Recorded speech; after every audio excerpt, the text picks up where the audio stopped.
Let me tell you a story. It's about the last black goddess to Earth. Long ago, the Lemurian continent in the Pacific Ocean experienced a major catastrophe that happened gradually over centuries and then completely went underwater. The whole continent, composed of all these small islands, just simply went into the water and are there to this day, underwater. And these Lemurian beings were quite indifferent from the humans we are today in the 21st century. These human beings were quite aquatic.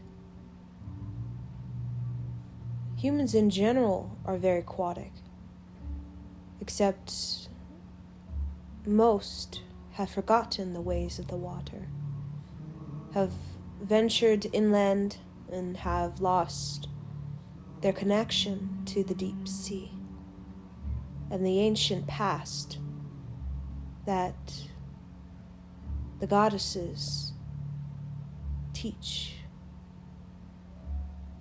Lemuria is like the great-grandmother to Atlantis and to ancient Egypt, the place where our story seems to begin. But there's another story before this story that we all refer to as we come from ancient Egypt. And ancient Egypt was the last golden age. But there's a golden age before that. Lemuria.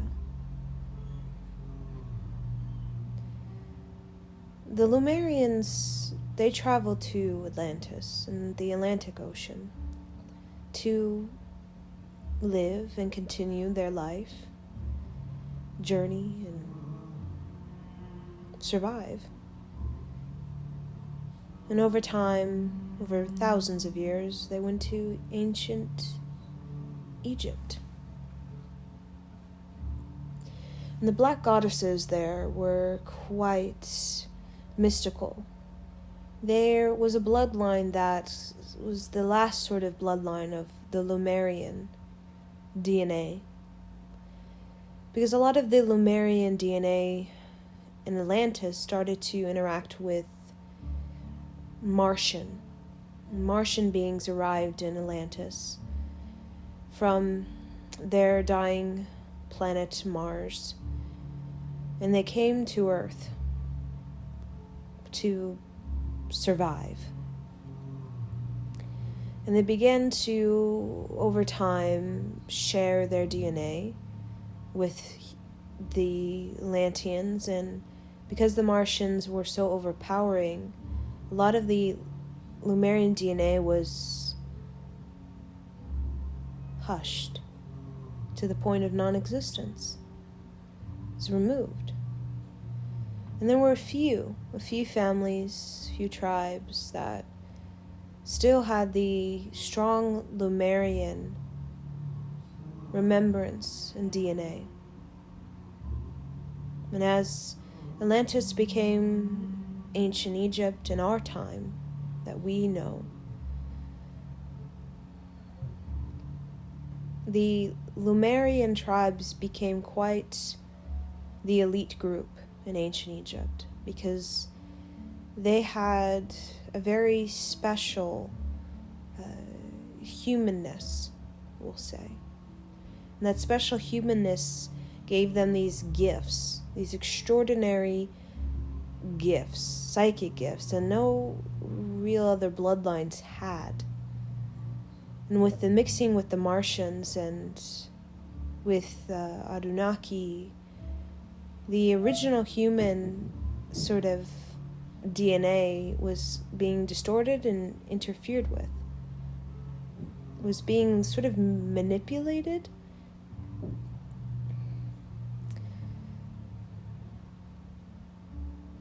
So, as ancient Egypt began to move forward into the future, the Martians started to take more control. And as the Martians started to take more control, they needed to remove the tribes connected to Lemuria, because they knew the Lemurian remembrance, the Lemurian queendom and kingdoms would be a rivalry, would challenge the system that they're wanting to create, which is kind of in opposition to what was before in Lemuria. So they took out a lot of these tribes, the last bloodline to Lemuria. They took them out. And those who survived were children that were kept hidden, that didn't live in the tribes, they lived elsewhere.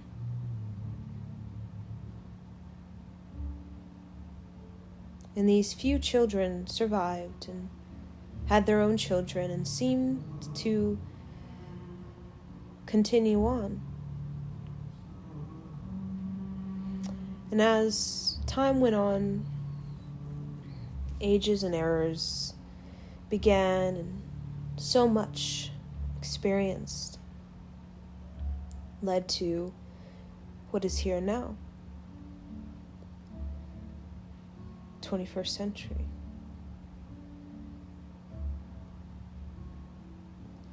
So there is a young woman who lives in North Carolina by the beautiful Atlantic Ocean. And this black young woman belongs to a family that was once slaves, but now are free. And these black family belonging to Africa have very ancient roots that connect to the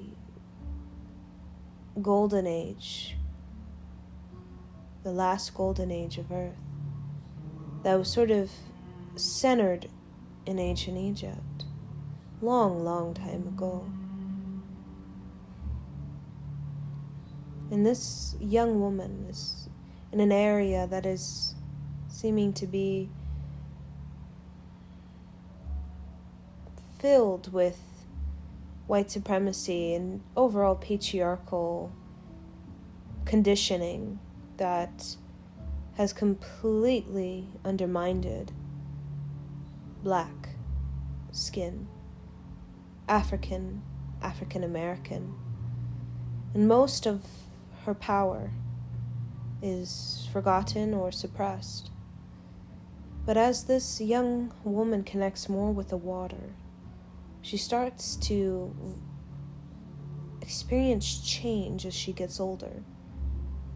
And around her 18th birthday, she has this strange experience of being able to breathe underwater. There's this great storm, and she's on this boat with her father, and somehow she falls off the boat before they can make it back to the dock to escape the storm. And she finds herself in the water, sinking deep down and down and down. Then all of a sudden, she can breathe. She can breathe. As though she's holding her breath, but she can hold her breath with ease. And at first it's struggle, but then it comes natural. As though the oxygen in the water, she can take that in. And then while in this water, she has this vision of herself in a time long ago as this mermaid, this sea creature, this aquatic being of Lemuria. And as time goes on and she starts to interact more with the water, and as more time goes on, she starts to change. Her physical body starts to change. as she becomes more aquatic, more drawn to the water, passionate about the water, yearning for the water, needing to be with the water. And then one night, as she hears the whales, as though they're so loud to her, so loud in the night, she goes into the water, and she goes deeper in, trying to find these whales that are far out at sea. She becomes a mermaid. Except she has this light, this luminous glow. And as the sun begins to rise, illuminating the kind of ocean, the dark ocean, her glow starts to dim. And as she kind of returns back to the shore, as though her wings, known as her fins, begin to just disappear back into legs. And the more that she has this experience of going into the water and just seeing herself with fins, she also starts to have memories of Lumeria. She has memories of these black women, of a tribe, and having their power and having their freedom and having their excellence and their creativity, being a part of advanced civilization with technology, but living in tune with nature, very natural. She has all these visions. And then she realizes in one of them that she is a goddess. She is a black goddess of the Lumerian Council, a bloodline that has survived, oddly has survived all these tens of thousands of years in her. And she is the last. The last. In all of the journey and all of the voyaging and all of the coming together with people, she is the last. The last one chosen by Mother Gaia to embody the Lumerian black goddess. And she asked herself, what am I supposed to do with this? I cannot show people this, as though they would treat me like a circus and lock me away like dolphins. She wonders, what am I supposed to do with this strangeness? Living in a society that is now just beginning to accept black people as equal. And the elders of Lumeria, these beautiful black women of chiefesses and chiefs, tell her it is the remembrance of Lumeria she's meant to share. Many have forgotten, and the knowledge is almost near gone. It's almost near gone, out of view of humans, almost completely stored away in the earth with no access. She is the last access point, almost the last door to the earliest knowledge of Lumeria, deep stored deep within the earth. She is a teacher of the waters. She starts to connect more with the waters and the sea creatures, and she starts to realize all of the damage that is happening to the ocean. The pollution upon pollution, the trash rivers, the plastic seas, the plastic and the whale bodies, the bleaching coral reefs. She realized that she is called by Mother Gaia to be the black goddess of the Lumerian tribes, because she is going to bring back the connection to the water that has been gone and lost for a very long time, to help human beings remember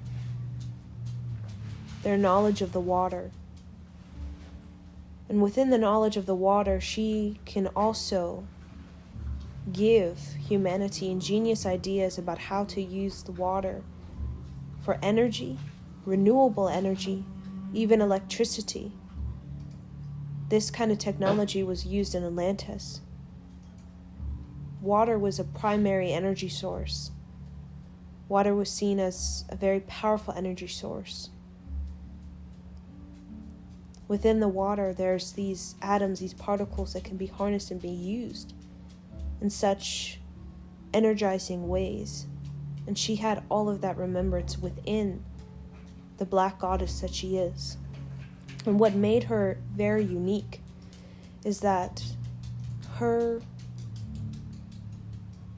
scales were very special material, very rare material, belongs to another planet within the Sirius constellation. And the scales are a material that will not be found on Earth. And this special material has a special quality in which can actually affect the electromagnetic field of the Earth, of a person, and of all living things. As though it's like a tuning instrument. It can sort of tune the ocean, the molecules in the water, to a higher frequency, which can be used and harnessed for cleansing and purifying dirty water. And she realizes, feeling into the earth and all places of the earth, that the water is in need of help. The water in many places is foul, is filthy, is toxic, poisonous. The dumping in the water, the trash, pollutants continues. And she knows that she has some kind of remembrance that she can share. So what she does is she becomes, not only she grows into teen and young adulthood, she begins to work as a scientist. And she meets a friend, a male friend, who's kind of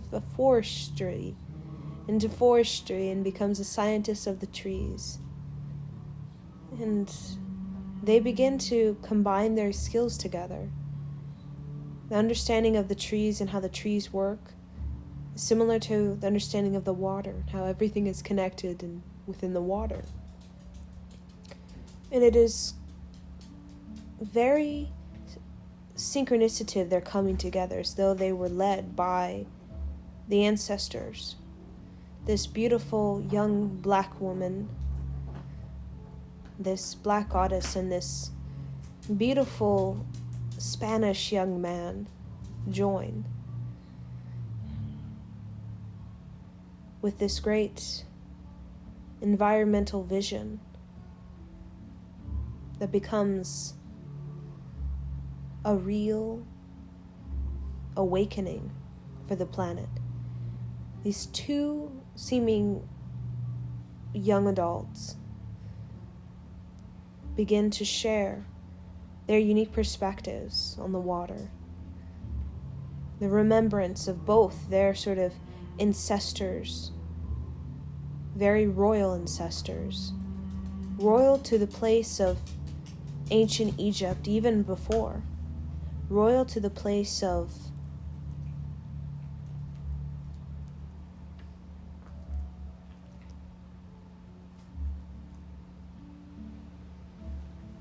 the mystic and alchemical wisdom that is stored within them.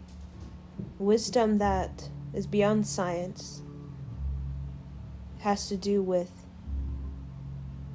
sensing, having an expansion internally, knowing yourself, knowing your planet, knowing the soles of your feet, the top of your head, your eyes, knowing your sixth sense, knowing where you come from, knowing the vastness of space, all knowing that within this internal space that is full of ancestors and all of their great ancient experiences of wonder and of creative intelligence. So they begin to put this beautiful connection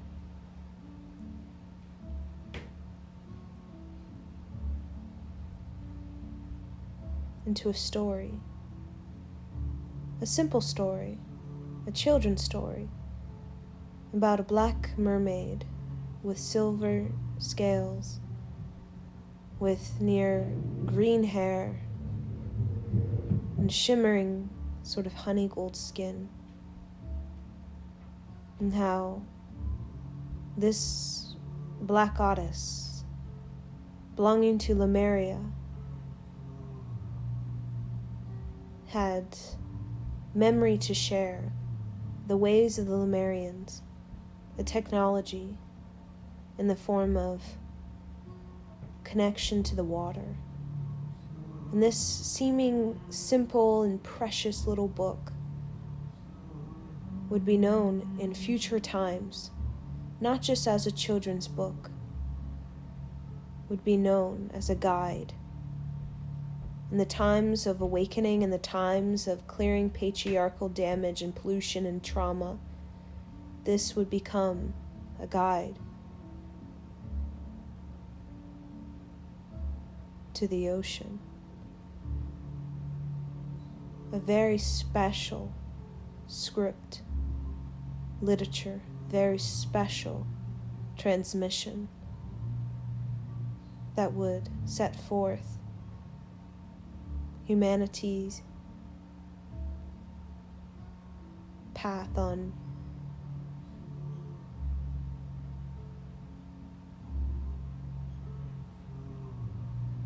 being natural to the ways of the water again.